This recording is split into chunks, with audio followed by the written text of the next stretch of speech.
Aku pernah tanya ini waktu pergi berdua sama bapak dulu. Sebenarnya aku ini beban untuk keluarga nggak sih bapak? Umur segini nggak kerja. Sambil lalu bapak jawab. Emang yang Bapak kasih selama ini masih kurang? Di situ aku langsung tercekat. Pernah nggak sih suatu hari pas bangun tidur gitu terus ngerasa kalau diri kita itu nggak berguna, useless, and feeling like a complete loser?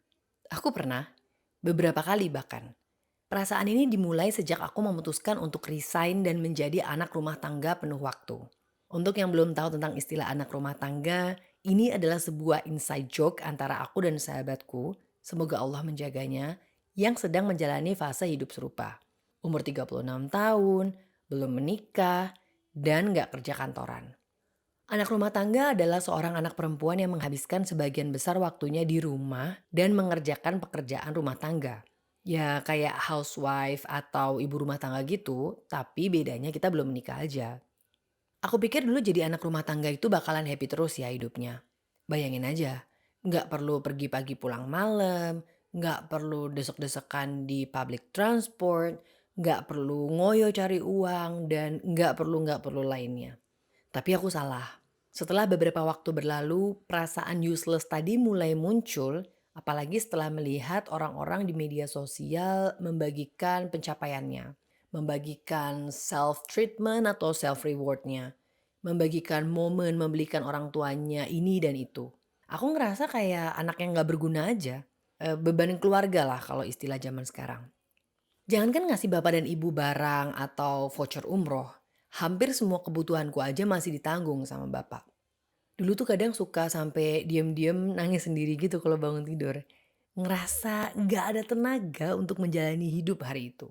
Sampai suatu hari Allah mudahkan aku mengambil momen sejenak untuk bisa muhasabah diri dan berpikir dengan logika. Aku urutkan semua rentetan kejadian ini dari awal mula aku resign. Jadi kita mulai dari the why. Kenapa aku resign? Bukan karena aku malas kerja, tapi karena bapak yang meminta. Well, lebih tepatnya sih mengancam ya. Karena bapak tuh ngerasa kehilangan koneksi dengan anak perempuannya.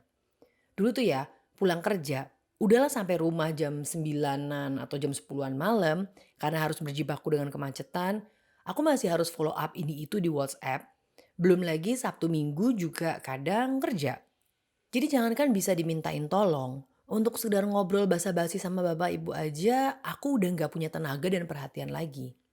Lalu Allah mudahkan aku untuk bisa pelan-pelan belajar agama dan aku baru tahu bahwasannya seorang anak perempuan tidak wajib bekerja karena nafkah anak perempuan ditanggung oleh ayahnya sampai dia menikah kelak. Lalu berpindah kewajiban nafkah tersebut ke suaminya. Aku juga baru tahu bahwasanya Islam tidak melarang perempuan untuk bekerja di luar rumah asalkan tidak terjadi pelanggaran syariat.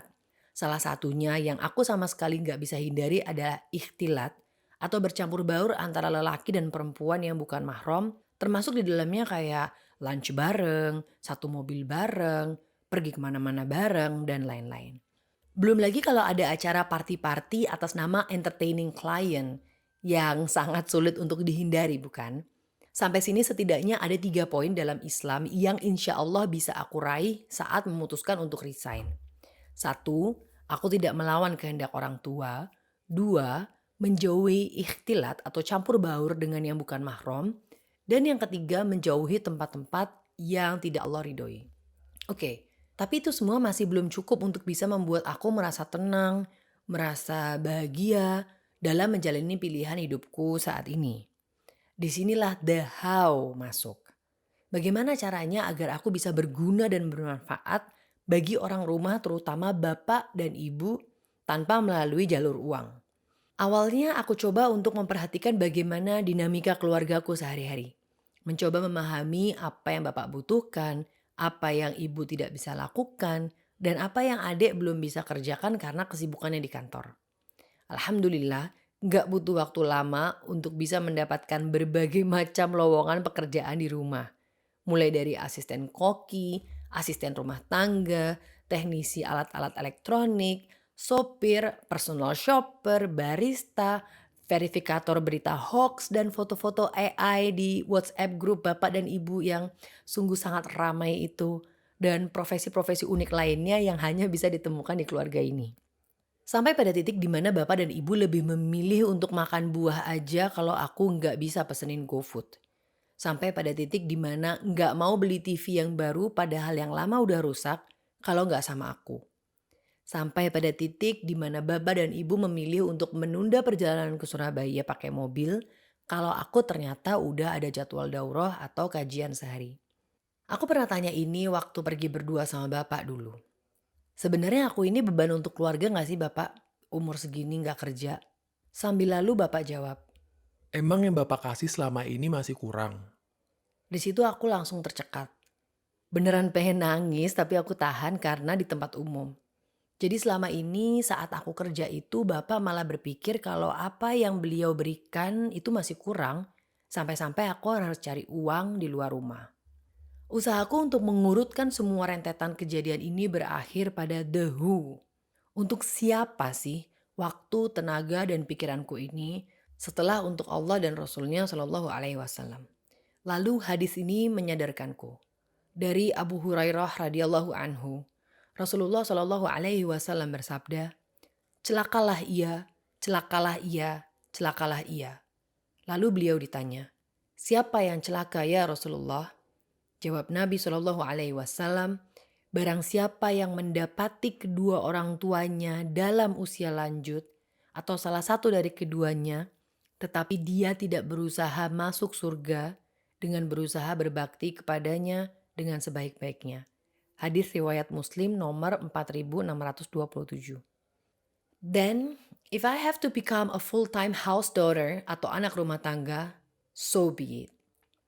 Kalau aku tidak bisa kerja kantoran karena hal itu yang membuat bapak dan ibu bahagia, aku akan dengan senang hati melakukannya.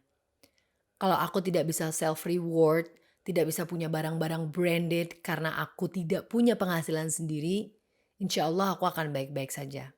Karena ternyata yang lebih membahagiakan dan membanggakan untuk diriku sendiri itu bukanlah pujian dari atasan atau dari klien, bukanlah penghargaan dari perusahaan, bukanlah promosi kenaikan jabatan, tapi kalimat-kalimat sederhana seperti, wah nanti kalau kamu dibawa suamimu pergi, siapa yang bikinin bapak kopi lagi sore-sore? Atau, Duk, tadi ibu bikin hot chocolate sendiri, tapi kok nggak seenak kalau kamu yang bikinin ya? Atau, Mbak, nanti aku tolong masakin yang kemarin lagi ya, enak banget. Well, what I'm trying to say is, untuk siapapun yang mungkin sedang berada di titik terendah dalam hidup dan merasa useless atau sudah tidak lagi berguna untuk siapapun, ini adalah sebuah pengingat untuk aku dan kalian. Allah Ta'ala berfirman, maka apakah kamu mengira bahwa sesungguhnya kami menciptakan kamu secara main-main saja dan bahwa kamu tidak akan dikembalikan pada kami? Quran Surat Al-Mu'minun ayat 115. Kita ini nggak diciptakan tanpa tujuan. Jadi nggak mungkin kita tidak berguna. Bahkan ketika tidak ada satupun manusia di muka bumi ini yang menganggap kita berguna, tapi Allah tidak menganggap demikian. Buktinya Allah masih memberikan kita hidup kan? Kalau memang semua guna kita telah habis di dunia, pasti Allah akan memanggil kita kembali padanya. Jadi jangan pernah membiarkan bisikan setan itu menguasai pikiran kita sampai akhirnya memutuskan untuk berhenti berfungsi sebagai manusia. Uang, jabatan, kekuasaan, kecantikan, ketampanan, bentuk badan tidak menentukan kegunaan kita sebagai seorang manusia. Tapi ketakwaanlah yang akan menentukan fungsi kita sebagai manusia di muka bumi ini.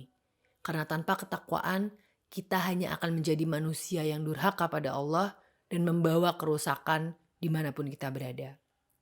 Untuk semua anak yang menjadi tulang punggung keluarga, semoga Allah kuatkan bahunya untuk menopang, Allah mudahkan rezekinya yang berkah, dan Allah jaga dari hal-hal yang melanggar syariat. Mari kita semua membahagiakan kedua orang tua kita yang masih hidup dengan cara yang mereka inginkan selama itu tidak melanggar syariat. Untuk yang orang tuanya sudah lebih dulu kembali pada Allah pun masih punya banyak peluang untuk membahagiakan mereka dengan cara bersedekah atas nama beliau, dengan cara menjadi anak yang bertakwa, dan senantiasa mendoakan kelapangan kubur atas beliau-beliau. Semoga Allah izinkan kita untuk bisa meraih surga yang tengah seperti dalam sabda Rasulullah Shallallahu Alaihi Wasallam dalam hadis riwayat Imam Ahmad nomor 28.276. Orang tua adalah pintu surga paling tengah. Kalian bisa sia-siakan pintu itu atau kalian bisa menjaganya.